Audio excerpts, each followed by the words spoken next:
¿Has notado alguna vez que las relaciones humanas tienen sus altas y sus bajas? Las amistades se disfrutan algunas veces y otras no tanto. Algunas veces son seguras y otras veces son inseguras. Hemos visto en lecciones anteriores que los profetas en el Antiguo Testamento fueron emisarios de los pactos de Dios con su pueblo. Y para entender esta función de emisario, tenemos que entender que los profetas se dieron cuenta de que la relación entre Israel y Dios tuvo sus altas y sus bajas. Hemos titulado esta lección Las dinámicas de los pactos. En esta lección veremos tres tópicos diferentes. Primero, exploraremos los ideales de los pactos. Segundo, examinaremos el juicio de los pactos. ¿Cómo ministraban los profetas de parte de Dios cuando las personas caían bajo juicio divino? Y tercero, veremos las bendiciones de los pactos. ¿Cómo hablaron los profetas de las bendiciones que Dios ofreció a su pueblo? Entender estas dinámicas de la vida de los pactos nos ayudará a entender la profecía del Antiguo Testamento y cómo se aplica a la iglesia y al mundo hoy día. ¿Cuáles fueron los ideales básicos de la vida de los pactos con Jehová? ¿Has estado alguna vez en una boda en la que has escuchado las cosas maravillosas que dicen los novios el uno al otro? Para tenerte y amarte en la enfermedad y en la salud, en la riqueza y en la pobreza. ¿No sería raro escuchar al novio y a la novia comenzar su matrimonio con votos que fueran menos que ideales? ¿Puedes imaginarte escuchar a un hombre decirle a una mujer, te tomo para ser mi esposa, pero realmente va a ser muy difícil permanecer juntos si te enfermas? O puedes imaginar a una mujer decirle a un hombre, te tomo para ser mi esposo, pero más te vale no dejar que quedemos pobres. Bueno, nos preguntaríamos qué le pasaría a una pareja así, porque esperamos que el principio de un matrimonio se enfoque en ideales. Es una relación fresca. Es un tiempo cuando las cosas son los que se suponían que fueran. Todos esperamos que la pareja recuerde las cosas que se dijeron el uno al otro cuando la relación era ideal. Bueno, los profetas del Antiguo Testamento sabían que algo así era verdad de la relación entre Dios y su pueblo. Ellos entendieron que había ciertos ideales en la relación de los pactos entre Dios e Israel. Ahora, para entender esta relación ideal, debemos ver dos asuntos. Primero, las estructuras básicas ideales de los pactos y, en segundo lugar, los ministerios proféticos o cómo los profetas confiaban en estas estructuras. En las lecciones anteriores vimos que el Antiguo Testamento describe los pactos de Jehová con Israel como si estuviera moldeado como los tratados entre el soberano y el vasallo del antiguo cercano oriente. En los tiempos del Antiguo Testamento, los grandes emperadores entraban en tratados o pactos con naciones más pequeñas. Y la Biblia dice que Jehová entró en pactos tales con la nación de Israel. Cuando los emperadores entraban en pactos por primera vez con las naciones vasallas, comenzaban a declarar ciertos ideales que formaban las estructuras básicas de sus arreglos políticos. Siempre aparecían dos componentes, por lo menos, en los tratados soberano-vasallo. En primer lugar, los tratados antiguos del Mediano Oriente siempre afirmaban la benevolencia del emperador hacia sus vasallos, declaraban el nombre del gran rey y comenzaban con un registro histórico que enumeraba todas las grandes cosas que el rey había hecho por su pueblo. Los tratados se basaban siempre en la bondad del emperador. Y este tema de la bondad del emperador es también verdad en el ideal de la Biblia de los pactos. El centro de cada pacto bíblico divino era la bondad de Dios hacia su pueblo. Hay otro elemento en los ideales que nunca debemos olvidar, y ese es el elemento de la responsabilidad humana. Así como cada tratado de soberano vasallo en el mundo antiguo requería lealtad de los súbditos al emperador, de la misma manera, cada pacto en el Antiguo Testamento requería lealtad del pueblo a Dios. Ahora, siempre tenemos que recordar que la respuesta de lealtad era siempre una respuesta a la misericordia divina. La gente no gana su estatus ante Dios. Dios estableció pactos con la gente basados en su gracia. Sin excepción alguna, los ideales de los pactos siempre involucraban responsabilidad humana, el requisito de vivir lealmente ante Dios. Aquí debemos pensar cómo cada uno de esos elementos ideales entró en el pacto del Antiguo Testamento. Como vimos en las lecciones anteriores, los profetas del Antiguo Testamento entendieron que Dios entró en 5 relaciones de pacto. Él estableció pactos con todas las naciones de la tierra por medio de Adán y Noé. Después él llamó a Israel a una relación especial por medio de los pactos con Abraham, Moisés y David, así como a un pacto futuro en los postreros días después del exilio. Pensemos en el pacto con Adán. En los días de Adán, la benevolencia de Dios se expuso en la manera en la que creó el mundo para la humanidad. Él tomó una creación inhabitable y caótica y la moldeó en un hermoso jardín en el que iba a habitar la humanidad. Como leemos en Génesis capítulo 1, versículo 2, y la tierra estaba desordenada y vacía, y las tinieblas estaban sobre la faz del abismo, y el Espíritu de Dios se movía sobre la faz de las aguas. Después Dios hizo un paraíso para su imagen y puso a Adán y a Eva en este paraíso. Esta misericordia fue la base sobre la cual Dios entró en un pacto con nuestros primeros padres, Adán y Eva. Al mismo tiempo, se requería en el ideal del pacto con Adán la responsabilidad humana. Dios puso a Adán en el maravilloso jardín del Edén, pero inmediatamente Él puso serias estipulaciones. En Génesis capítulo 2, versículos 16 y 17, leemos estas palabras. De todo árbol del huerto podrás comer, mas del árbol de la ciencia del bien y del mal no comerás, porque el día que de él comieres, ciertamente morirás. Aún en el paraíso, el ideal del pacto no solamente incluía la benevolencia de Dios, sino también la responsabilidad de la raza humana. Bueno, pues lo mismo es verdad con el pacto con Noé. Por un lado, Dios misericordiosamente rescató a Noé y a su familia del diluvio a nivel mundial, como lo dice Génesis capítulo 6, versículos 7 y 8. Y dijo Jehová, arrasaré de sobre la faz de la tierra a los hombres que he creado, pero Noé halló gracia ante los ojos de Jehová. El pacto con Noé se basó en misericordia divina inmerecida. Aún así, el pacto que Dios hizo con Noé une la benevolencia y bondad divina con la responsabilidad humana. Cuando Noé salió del arca después del diluvio, Dios puso bastantes estipulaciones explícitas. En Génesis capítulo 9, versículo 7, Dios también le recordó a Noé de su responsabilidad humana básica. Mas vosotros fructificad y multiplicaos, procread abundantemente en la tierra y multiplicaos en ella. Tanto la misericordia divina y la responsabilidad humana aparecen en el pacto con Noé. Ahora vayamos por un momento a los pactos especiales que Dios hizo con la nación de Israel. Recordarás que el primer pacto con Israel fue por medio del patriarca Abraham.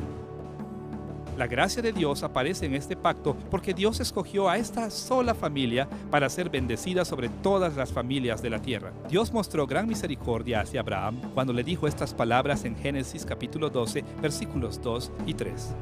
Y haré de ti una nación grande, y te bendeciré, y engrandeceré tu nombre, y serás bendición. Bendeciré a los que te bendijeren, y a los que te maldijeren maldeciré, y serán benditas en ti todas las familias de la tierra.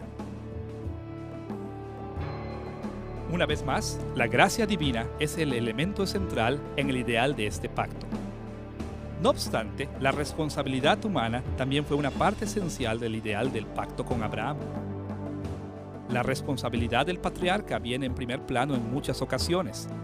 Por ejemplo, en Génesis capítulo 17, versículos 1 y 2, Dios dice estas palabras: Yo soy el Dios Todopoderoso, anda delante de mí y sé perfecto, y pondré mi pacto entre mí y ti, y te multiplicaré en gran manera. El pacto abrahámico incluía la responsabilidad humana. Muchos cristianos hoy día tienen una impresión falsa con relación al pacto de Dios con Moisés. Piensan que este pacto se centró en las obras, pero no fue así. Y podemos ver esto claramente en el hecho de que los 10 mandamientos comienzan con un prólogo histórico muy parecido a los prólogos de los tratados de los soberanos del cercano oriente. Antes que se diera mandamiento alguno, en Éxodo capítulo 20, versículo 2, leemos estas palabras: Yo soy Jehová tu Dios, que te saqué de la tierra de Egipto, de casa de servidumbre. Dios esperaba que su pueblo lo obedeciera, pero en base a este hecho de misericordia al sacarlos de la tierra de Egipto. Claro, el otro lado de la responsabilidad humana también aparece en el pacto con Moisés. Éxodo capítulo 19, versículo 5 dice estas palabras a Israel: Ahora pues, si diereis oído a mi voz y guardareis mi pacto, vosotros seréis mi especial tesoro sobre todos los pueblos, porque mía es toda la tierra. La gracia divina fue unida a la responsabilidad humana en el estado ideal del pacto con Moisés. Ahora, el pacto real con David también se enfocó en la benevolencia divina. Dios habló a David de esta manera en 2 Samuel, capítulo 7, versículo 8. Yo te tomé del redil, de detrás de las ovejas, para que fueses príncipe sobre mi pueblo, sobre Israel. Dios escogió la familia de David como la dinastía permanente sobre su pueblo por puro amor, no por mérito alguno que haya visto en David. La dinastía de David se estableció porque Dios fue misericordioso con él. Al mismo tiempo, Dios unió esta muestra de gracia a David con el requisito de la lealtad. Escucha la manera en que se presentan los requisitos de lealtad en el Salmo 89, versículos 30 al 32. Si dejan sus hijos mi ley y no anduvieren en mis juicios, si profanaren mis estatutos y no guardaren mis mandamientos, entonces castigaré con vara su rebelión y con azote sus iniquidades. Dios esperaba que los hijos de David le fueran obedientes al reconocer la gracia que él había mostrado a David. Los dos lados de los ideales de los pactos aparecen también en el nuevo pacto, lo que predijeron los profetas que vendría por medio del Mesías. El apóstol Pablo lo expuso brevemente en Efesios capítulo 2, versículos 8 a 10. Porque por gracia sois salvos por medio de la fe, y esto no de vosotros, pues es don de Dios, no por obras, para que nadie se gloríe. La gracia es la base del pacto en Cristo. Pero ahora escucha las palabras que siguen en el versículo 10. Porque somos hechura suya, creados en Cristo Jesús para buenas obras, las cuales Dios preparó de antemano para que anduviésemos en ellas. El ideal del nuevo pacto incluye también la responsabilidad humana de las buenas obras. Ahora debemos dirigir nuestra atención a nuestro segundo tópico. ¿Cómo confiaron los profetas en estas estructuras? Por un lado, constantemente los profetas le recordaban al pueblo de Dios las misericordias que Jehová les había mostrado. Sin embargo, al mismo tiempo, los profetas del Antiguo Testamento concentraron mucha de su atención en la responsabilidad humana ante el pacto. Fueron llamados por Dios para acercarse a la gente y recordarle su servicio leal a Dios. Siempre debemos recordar que los profetas sabían que había tanto creyentes como no creyentes dentro de la comunidad visible de Israel, y por esta razón trataron la responsabilidad humana en los pactos como un área de prueba. La respuesta de la gente hacia las estipulaciones de los pactos mostró la verdadera naturaleza de sus corazones. Por otro lado, los no creyentes en la comunidad visible demostraron que, de hecho, no tenían la fe salvadora porque se alejarían de sus responsabilidades de los pactos. Se negaban a confiar en Jehová para salvación y se negaban a darle su lealtad. Estos violadores flagrantes de los pactos sufrirían el juicio de Dios. Por otro lado, la prueba de la responsabilidad humana también identificaba a aquellos que estaban verdaderamente en la comunidad invisible del pacto. Ahora, estas eran personas redimidas eternamente, habían ejercido la fe salvadora en Jehová y estaban en camino a la vida eterna. Pero el hecho es que muchas veces los profetas desafiaron aún a estas personas a probar su fe, de la misma manera en la que lo hace el Nuevo Testamento. Escucha las palabras de Apocalipsis capítulo 2, versículo 7.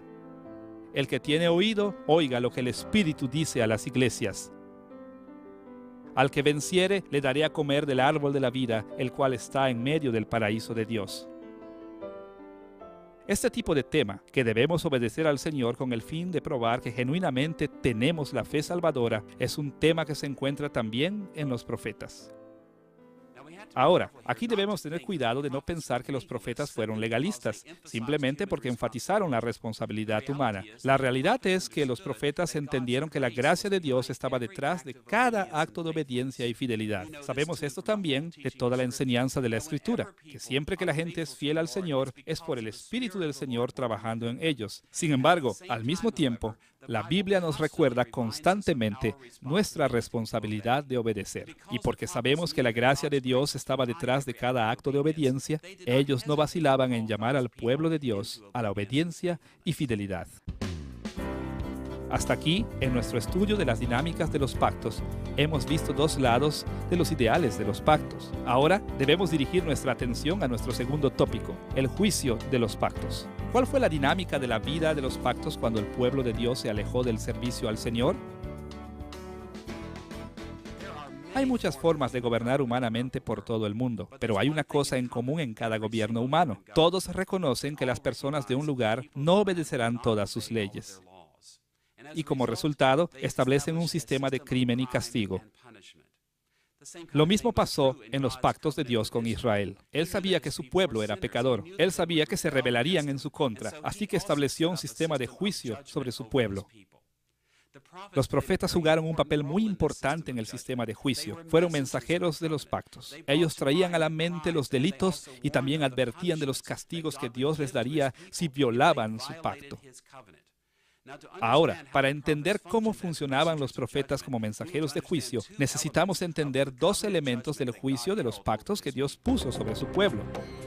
Primero, exploraremos el tipo de juicios que anunciaron los profetas. Y segundo, exploraremos el proceso que seguirían los juicios. Veamos primero los tipos de juicios que emitieron los profetas en contra de aquellos que violaban notoriamente sus pactos con Jehová. Es importante darse cuenta que los profetas del Antiguo Testamento no inventaron los tipos de juicios con que amenazaban. Por el contrario, veían en las Escrituras del Antiguo Testamento las listas o catálogos de los diferentes tipos de juicios que debería de esperar el pueblo de Dios. El vocabulario de los profetas revela que frecuentemente dependían de pasajes provenientes de los libros de Moisés. Hay 5 pasajes principales que guiaron a los profetas al enumerar los tipos de juicio que vendrían contra el pueblo de Dios. Deuteronomio capítulo 4 versículos 25 a 28. Deuteronomio capítulo 28 versículos 15 a versículos 68. Deuteronomio capítulo 29 versículos 16 al 29. Deuteronomio capítulo 32 versículos 15 al 43. Y finalmente Levítico capítulo 26 versículos 14 al 39 proporcionaron información a los profetas al buscar comprender los tipos de juicios que Dios traería en contra de su pueblo. Hay tanto material en estos pasajes que es difícil resumir lo que dicen, pero es seguro decir que Moisés escribió estos pasajes para comunicar a la nación que habían 2 categorías básicas del juicio de los pactos. El primer tipo de los juicios de los pactos es que Dios respondería al pecado persistente con juicio en la naturaleza. Dios amenaza con retirar su bendición del orden natural de tal manera que el mundo se vuelva hostil al pueblo de Dios. Recordarás que Dios trajo a Israel a una tierra donde fluye leche y miel. El orden natural en la tierra prometida iba a ser una bendición tremenda al pueblo de Dios. Pero los profetas advirtieron que cuando se rebelara Israel, quitaría esta bendición en juicio. Ahora, ¿qué tipo de juicios naturales vendrían en contra de la comunidad visible del pacto? Deuteronomio capítulos 4, 28, 29 y 32, así como Levítico capítulo 26, enumeran por lo menos 6 tipos principales de juicios naturales en contra del pueblo de Dios. Primero, estos capítulos en los libros de Moisés nos dicen que algunas veces Dios enviará sequías a la tierra de Israel. Esta sequía secará la tierra de tal manera que las personas sufrirán tremendamente y habrá pestilencia. También vendrá hambre de tal manera que las personas no tendrán comida cuando se rebelen notoriamente en contra del Señor. Y vendrá enfermedad sobre ellos, recibirán fiebre y tumores y plagas. Los animales salvajes amenazarán la vida humana y habrá una pérdida de la población. La infidelidad y últimamente la muerte diezmarán los animales y la población humana en la tierra de la promesa. Los profetas mencionaron estos tipos de juicios del pacto una y otra vez. Frecuentemente advirtieron que Dios iba a traer desastre natural para perturbar la vida en la tierra prometida. Por ejemplo, escuchemos lo que dijo Ageo en Ageo capítulo 1, versículos 9 al 11. Por cuanto mi casa está desierta y cada uno de vosotros corre a su propia casa. Por eso se detuvo de los cielos sobre vosotros la lluvia y la tierra detuvo sus frutos. Y llamé la sequía sobre esta tierra y sobre los montes, sobre el trigo, sobre el vino, sobre el aceite, sobre todo lo que la tierra produce, sobre los hombres y sobre las bestias y sobre todo trabajo de manos. Con frecuencia, Dios pedía que sus profetas anunciaran que el juicio estaba viniendo en el orden natural. Ahora, además del juicio en la naturaleza, también encontramos que los profetas anuncian el juicio en la guerra. Frecuentemente, la guerra trae horrores naturales, tales como hambre y enfermedad, pero Dios también habló de enviar enemigos humanos en contra de su pueblo como un tipo de juicio de los pactos. Un número de motivos de guerra aparecen en los escritos de Moisés, en Deuteronomio capítulos 4, 28, 29, 32 y en Levítico capítulo 26 encontramos por lo menos 5 categorías de juicio en la guerra. Primero, el pueblo de Dios sufrirá derrota. No serán capaces de resistir los ataques de sus enemigos. Segundo, sus ciudades serán sitiadas. Las ciudades serán rodeadas por sus enemigos y sus habitantes sufrirán. Después, los enemigos ocuparán la tierra. Los enemigos del pueblo de Dios vendrán a la tierra de la promesa y tomarán control.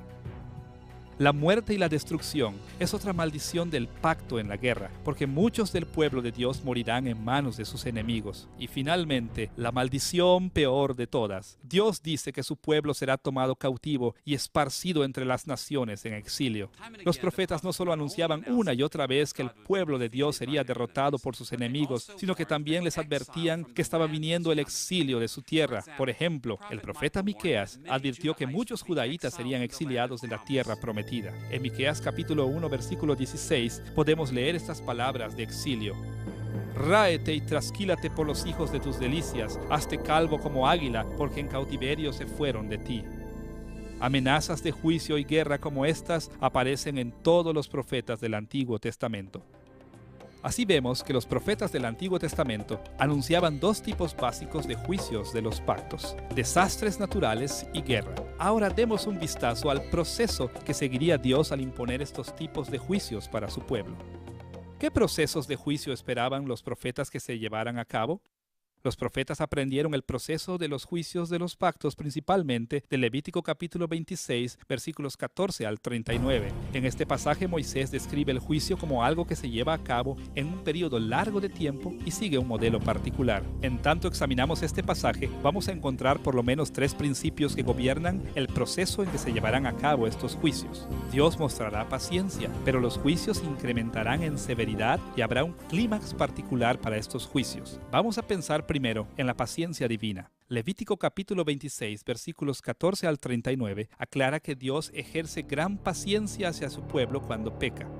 Dios se da cuenta de que su pueblo se rebelará y que serán obstinados, rehusando arrepentirse. Así que en este pasaje, Moisés revela que Dios será muy paciente con su pueblo. Levítico capítulo 26 se divide en 5 secciones principales: versículos 14 al 17, 18 al 20, 21 al 22, 23 al 26 y 27 al 39. Cada uno de estos segmentos comienza así: si no me oyereis, y después sigue diciendo lo que les hará en juicio.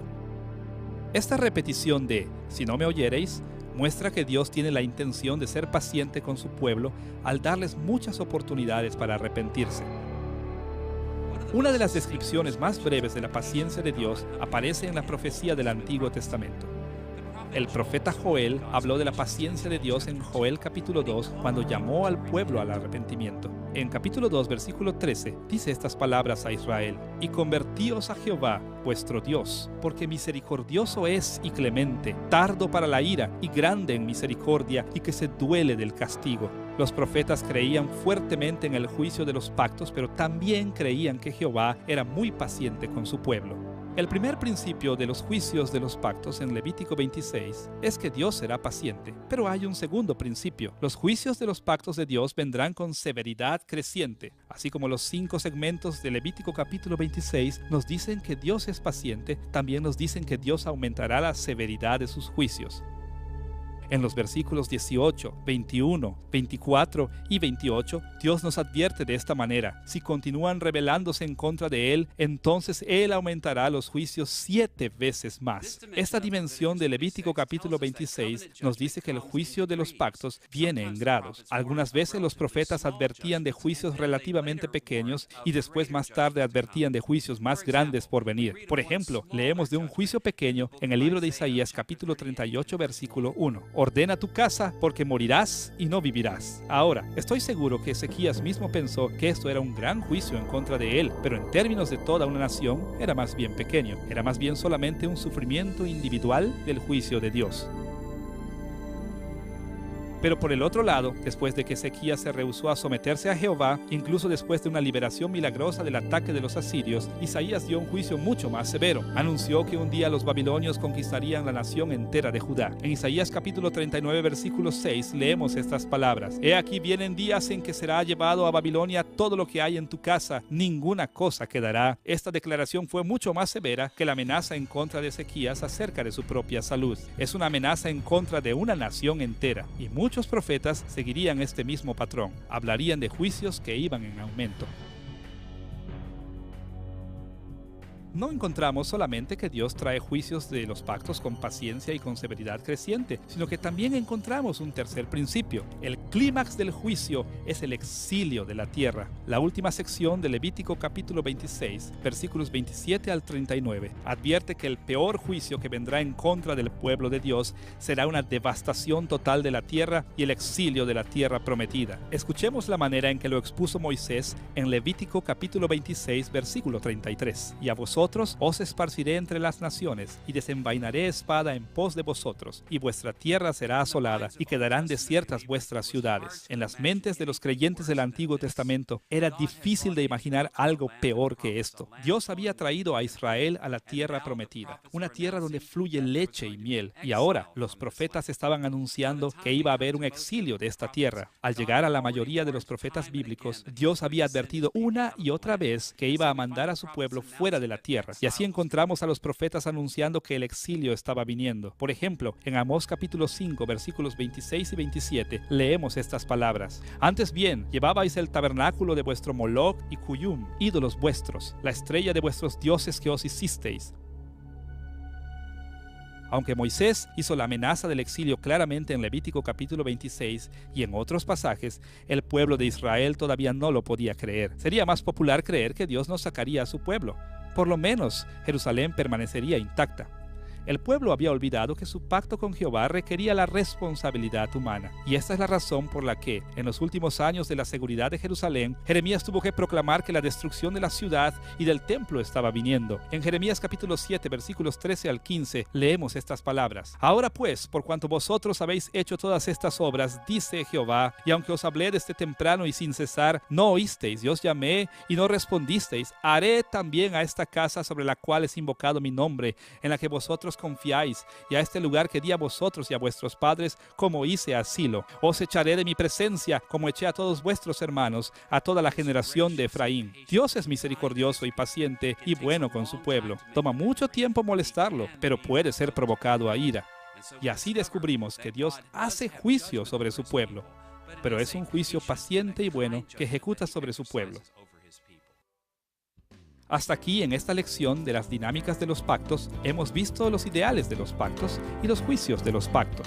Ahora veremos el tercer elemento en nuestra discusión, las bendiciones de los pactos. ¿Cómo derrama Dios sus bendiciones en su pueblo? ¿Has estado alguna vez en una amistad en donde la otra persona simplemente no olvida? Quizá te has mudado muy lejos y las cartas continúan viniendo, aún después que has olvidado responder. O suena el teléfono y es otra vez tu fiel amigo. Bien. Es bueno tener amigos como este que están apegados a ti por toda la historia. Y lo mismo fue verdad para Jehová y su relación con Israel. Los profetas sabían que Dios juzgaría severamente a su pueblo, pero también sabían y proclamaban que Jehová nunca abandonaría al pueblo de su pacto. Para explorar este lado de la vida de los pactos, necesitamos ver dos consideraciones, así como lo hicimos en el estudio del juicio. Primero, veremos los tipos de bendiciones de los pactos y después veremos los procesos de las bendiciones de los pactos. Las bendiciones vienen cuando el pueblo busca serle fiel a Dios. Claro, Dios no espera que su pueblo sea perfecto, pero sí espera que lo busquen sinceramente y no se rebelen en su contra. Cuando el pueblo del pacto es fiel en esta forma, Dios los bendice ricamente. La primera categoría de bendiciones es bendición en la naturaleza. Así como Moisés habló de juicio en la naturaleza, también habló de las bendiciones que vendrían en el entorno natural. Moisés reveló a Israel que Dios ofreció tremendas bendiciones naturales si solamente le servían fielmente. Este tipo de motivo aparece en 4 maneras, por lo menos en Deuteronomio capítulos 4, 28, 30 y Levítico capítulo 26. Primero, Moisés habla de abundancia en la agricultura. Los campos estarían llenos de cosechas y la gente era fiel a su Señor. También habla de la fertilidad del ganado. El ganado crecería en grandes cantidades y la gente servía fielmente al Señor. Vendrían salud y prosperidad al pueblo de Dios. Disfrutarían salud en general y bienestar, y además de esto, la población crecería. El número de israelitas aumentaría para llenar la tierra prometida. Los anuncios de bendición en la naturaleza no deben sorprendernos. Cuando Dios hizo primero a la humanidad, los puso en un paraíso, el jardín del Edén, pero después Dios los sacó debido al pecado. Cuando el pueblo del pacto es fiel a Dios, Él promete darles bendiciones, bendiciones en la naturaleza para que puedan experimentar los tipos de cosas que Dios quería que tuviera la raza humana en el mismo principio. Los profetas del Antiguo Testamento hablaron de muchas maneras acerca de las bendiciones de la generosidad en la naturaleza. Escucha un ejemplo en Joel capítulo 2, versículos 22 al 23. Animales del campo, no temáis, porque los pastos del desierto reverdecerán, porque los árboles llevarán su fruto, la higuera y la vid darán sus frutos. Vosotros también, hijos de Sión, alegraos y gozaos en Jehová vuestro Dios, porque os ha dado la primera lluvia a su tiempo. De la misma manera, Zacarías predijo que el pueblo en sus días vería las bendiciones de Dios cuando obedecieran al Señor. Zacarías capítulo 8, versículo 12 dice estas palabras: porque habrá simiente de paz, la vid dará su fruto y dará su producto la tierra, y los cielos darán su rocío. Aunque el primer tipo de bendición de los pactos se enfoca en la abundante recompensa de la naturaleza, también aparece una segunda categoría principal una y otra vez en los profetas, y esta es la bendición en la guerra. Así como el pueblo del pacto sufrió la derrota en la guerra cuando estaban bajo el juicio de Dios, ellos experimentaron la victoria y la paz cuando estaban bajo las bendiciones del pacto. Este motivo aparece por lo menos en 4 maneras en Deuteronomio capítulos 4, 28, 30 y Levítico capítulo 26. Primero, Moisés dice al pueblo de Dios que ellos derrotarán a sus enemigos. Pero más que esto, habrá un fin a la guerra, cesará la hostilidad con las naciones y habrá un alivio para la destrucción. Y claro, habrá un regreso de cualquier cautivo que ha sido llevado lejos de la tierra prometida. Los profetas del Antiguo Testamento frecuentemente hablaron de esos tipos de bendiciones en la guerra. Escucha cómo predijo Amós un gran futuro de éxito militar para la nación de Israel. En Amós capítulo 9, versículos 11 y 12, dice estas palabras del período posexílico: en aquel día yo levantaré el tabernáculo caído de David, y cerraré sus portillos, y levantaré sus ruinas, y lo edificaré como en el tiempo pasado, para que aquellos sobre los cuales es invocado mi nombre posean el resto de Edom y a todas las naciones, dice Jehová que hace esto. El profeta Amós anunció en un mundo de hostilidades y problemas que la casa de David tendría la victoria sobre todos los enemigos hostiles. Y de la misma manera, Miqueas en el capítulo 4, versículo 3, anunció que habría gran paz como resultado de estas victorias. Y martillarán sus espadas para asadones y sus lanzas para hoces. No alzará espada nación contra nación, ni se ensayarán más para la guerra. Así que podemos ver en estos pasajes que los profetas se orientaron hacia la gracia y las bendiciones de Dios. Aunque los profetas tuvieron que decir mucho de lo negativo acerca del juicio y pecado, también dijeron que el arrepentimiento y la fidelidad guiarían a grandes bendiciones en la naturaleza y en la guerra. Ahora que hemos visto los tipos de bendiciones que Dios traería a su pueblo, también debemos ver los procesos por los cuales venían estas bendiciones. Así como había un proceso para el juicio, de igual manera lo había para las bendiciones también. Hay por lo menos 3 principios que gobiernan el proceso de la bendición divina. Primero, las bendiciones vienen por medio de la gracia, y después las bendiciones vienen en varios grados, y hay un clímax de las bendiciones de Dios.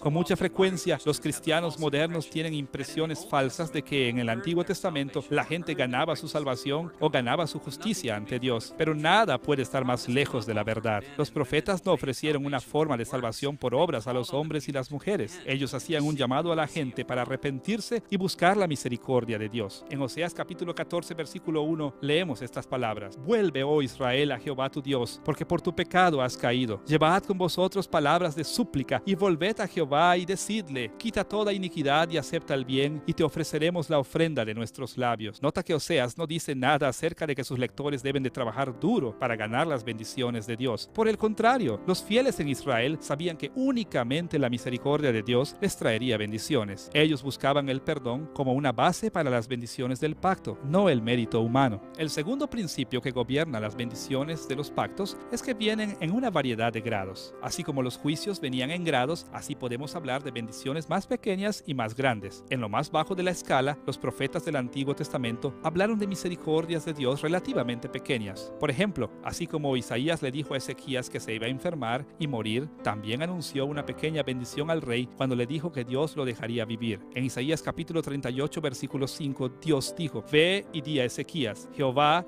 Dios de David, tu padre, dice así: he oído tu oración y visto tus lágrimas. He aquí que yo añado a tus días 15 años. Un buen número de profecías se enfocan en estos tipos de bendiciones personales o individuales, pero muchas veces los profetas también dirigían su atención a las grandes bendiciones nacionales que Dios traería a su pueblo. Por ejemplo, en el año 701, los asirios habían atacado a Judá y habían llegado a las puertas de Jerusalén. En Isaías capítulo 37, versículos 34 y 35, el profeta anunció claramente que Dios los libraría de esta gran derrota. Por el camino que vino volverá y no entrará en esta ciudad, dice Jehová, porque yo ampararé a esta ciudad para salvarla, por amor de mí mismo y por amor de David, mi siervo. Esta era una gran bendición para el pueblo de Dios, porque su propia existencia había sido amenazada, y Dios dijo que Él les daría la bendición de la victoria en la guerra. Al leer los profetas del Antiguo Testamento, siempre debemos estar alertas a las bendiciones pequeñas o grandes que Dios anunció a su pueblo del pacto. Además de la gracia divina y los grados de bendiciones, un tercer principio gobierna las bendiciones de los pactos: el clímax de la restauración del remanente. Los profetas del Antiguo Testamento creían que no importaba cuán grande fuera el juicio de Dios, siempre habría un remanente. Ahora, este remanente podía ser grande o muy pequeño,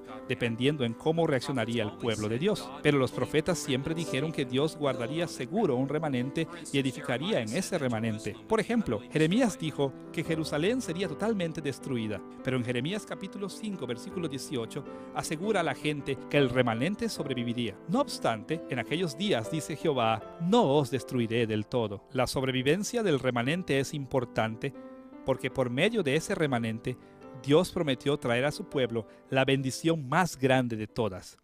Ya hemos visto en Levítico capítulo 26 que la peor maldición de todas era el exilio de la tierra. Pero en Levítico capítulo 26, versículos 40 al 45, así como en Deuteronomio capítulo 4 y Deuteronomio capítulo 30, Dios prometió que Él preservaría un remanente, lo traería de regreso a la tierra y los bendeciría mucho más que antes. Escucha la manera en que lo puso Moisés en Deuteronomio capítulo 30, versículos 4 y 5. Aun cuando tus desterrados estuvieron en las partes más lejanas que hay debajo del cielo, de allí te recogerá Jehová tu Dios, y de allá te tomará, y te hará volver Jehová tu Dios a la tierra que heredaron tus padres, y será tuya, y te hará bien, y te multiplicará más que a tus padres. Este tema de la restauración del remanente aparece en todos los profetas. Por ejemplo, Jeremías enseñó que después del exilio, Dios daría grandes bendiciones naturales a su remanente. En Jeremías capítulo 23, versículo 3, Jeremías reporta estas palabras de Dios: y yo mismo recogeré el remanente de mis ovejas de todas las tierras a donde las eché, y las haré volver a sus moradas, y crecerán y se multiplicarán. De la misma manera, después del exilio, el remanente también recibirá una gran bendición en la guerra. El profeta Joel enseñó que cuando el pueblo de Dios regrese, este remanente experimentaría una gran victoria y una paz duradera. En Joel capítulo 3, versículo 9, leemos estas palabras: proclamad esto entre las naciones, proclamad guerra, despertad a los valientes y acercaos, venid todos los hombres de guerra. Pero después, en el capítulo 3, versículo 17, leemos de la victoria de Israel: y conoceréis que yo soy Jehová vuestro Dios, que habito en Sión mi santo monte, y Jerusalén será santa, y los extraños no pasarán más por ella. Joel habló de una gran victoria en la batalla que establecería a Israel como seguro por siempre. Todos los profetas del Antiguo Testamento ansiaban la restauración del remanente del pueblo de Dios. Dios prometió que a pesar del gran castigo del exilio, el remanente recibiría la bendición más grande de la restauración. En esta lección hemos explorado cómo entendieron los profetas las dinámicas de los pactos y hemos visto tres tópicos principales. Primero, los ideales de la benevolencia divina y la responsabilidad humana. Y hemos visto después cómo advertían los profetas del juicio desde un nivel individual hasta el gran juicio del exilio nacional. Y después, finalmente, hemos visto también que Dios redimiría a su pueblo de maneras pequeñas y después por medio de un remanente, trayendo una gran restauración después del exilio. Estos temas, estas dinámicas, guiaron a los profetas del Antiguo Testamento en todo lo que dijeron, y estos temas también deben guiarnos a nosotros al estudiar a los profetas del Antiguo Testamento.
Segundo, examinaremos el juicio de los pactos. ¿Cómo ministraban los profetas de parte de Dios cuando las personas caían bajo juicio divino?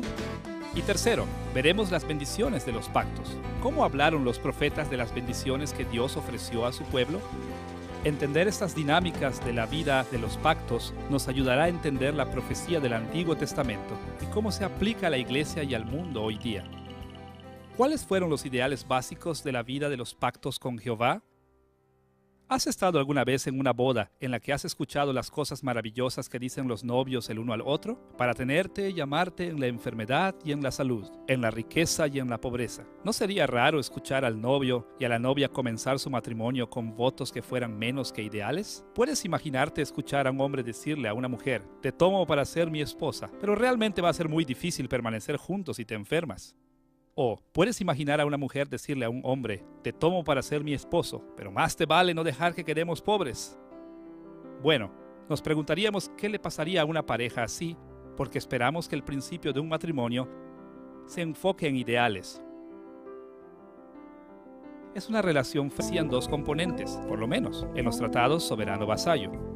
En primer lugar, los tratados antiguos del Mediano Oriente siempre afirmaban la benevolencia del emperador hacia sus vasallos, declaraban el nombre del gran rey y comenzaban con un registro histórico que enumeraba todas las grandes cosas que el rey había hecho por su pueblo. Los tratados se basaban siempre en la bondad del emperador, y este tema de la bondad del emperador es también verdad en el ideal de la Biblia de los pactos.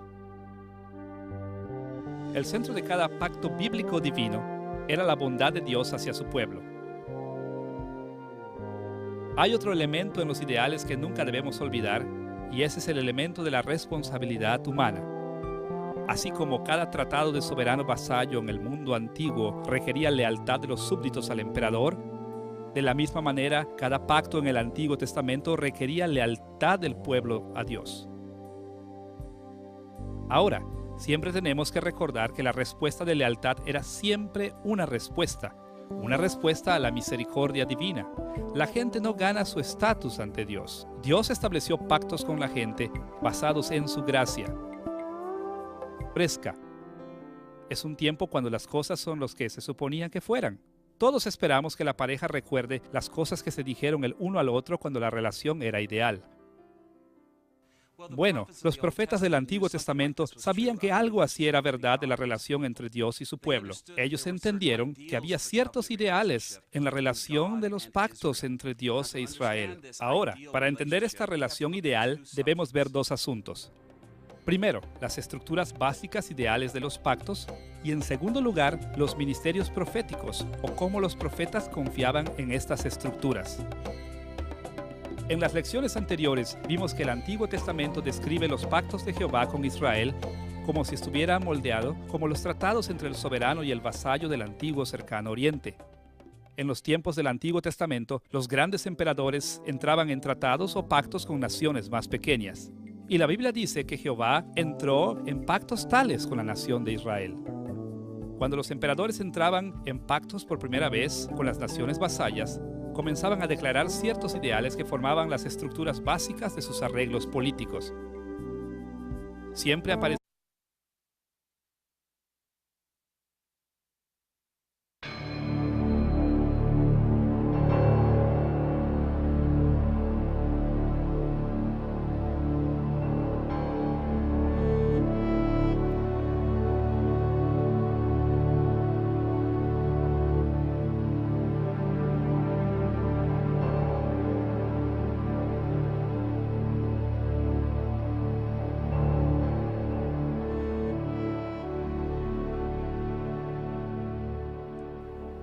¿Has notado alguna vez que las relaciones humanas tienen sus altas y sus bajas? Las amistades se disfrutan algunas veces y otras no tanto. Algunas veces son seguras y otras veces son inseguras. Hemos visto en lecciones anteriores que los profetas en el Antiguo Testamento fueron emisarios de los pactos de Dios con su pueblo. Y para entender esta función de emisario, tenemos que entender que los profetas se dieron cuenta de que la relación entre Israel y Dios tuvo sus altas y sus bajas.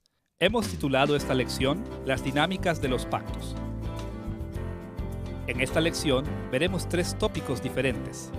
Primero, exploraremos los ideales de los pactos. Sin excepción alguna, los ideales de los pactos siempre involucraban responsabilidad humana, el requisito de vivir lealmente ante Dios. Aquí debemos pensar cómo cada uno de esos elementos ideales entró en el pacto del Antiguo Testamento. Como vimos en las lecciones anteriores, los profetas del Antiguo Testamento entendieron que Dios entró en 5 relaciones de pacto. Él estableció pactos con todas las naciones de la tierra por medio de Adán y Noé. Después Él llamó a Israel a una relación especial por medio de los pactos con Abraham, Moisés y David, así como a un pacto futuro en los postreros días después del exilio. Pensemos en el pacto con Adán. En los días de Adán, la benevolencia de Dios se expuso en la manera en la que creó el mundo para la humanidad. Él tomó una creación inhabitable y caótica y la moldeó en un hermoso jardín en el que iba a habitar la humanidad. Como leemos en Génesis capítulo 1, versículo 2, «Y la tierra estaba desordenada y vacía, y las tinieblas estaban sobre la faz del abismo, y el Espíritu de Dios se movía sobre la faz de las aguas». Después Dios hizo un paraíso para su imagen y puso a Adán y a Eva en este paraíso. Esta misericordia fue la base